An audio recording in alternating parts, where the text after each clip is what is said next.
நீங்க video editing learn பண்றது ரொம்ப கஷ்டம்னு நினைச்சிட்டு இருந்தீங்கன்னா என்ன ஒரு எக்ஸாம்பிள் எடுத்துக்கங்க.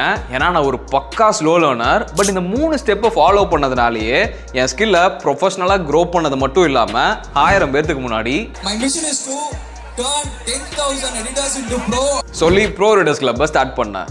நான் ஸ்லோவா லேர்ன் பண்றதை டிஸ்அட்வான்டேஜா பார்க்காம அதை டீப்பா லேர்ன் பண்றதுக்கான ஆப்பர்ச்சுனிட்டியா பார்த்தேன். அதனாலேயே எல்லா விஷயத்தையும் எனக்கு புரியுற மாதிரி பிரேக் டவுன் பண்ணி லேர்ன் பண்ணேன். ஜஸ்ட் லேர்ன் மட்டும் பண்ணாம எல்லாத்தையும் பிராக்டிஸ் பண்ண ஆரம்பிச்சேன். That's where the real magic happened. But நான் பண்ண பெரிய மிஸ்டேக்கு ஜஸ்ட் லேர்ன் பண்ணி ப்ராக்டிஸ் பண்ணாலே போதும்னு நினச்சிட்டு இருந்தேன். பட் அதோட ரொம்ப முக்கியமான விஷயம் டைம்லி ஃபீட்பேக்ங்கிறதே எனக்கு லேட்டராக தான் புரிஞ்சுது. ஏன்னா அது மூலியமா நம்ம ஸ்கில்லை டிராஸ்டிக்காக இம்ப்ரூவ் பண்ண முடியும்.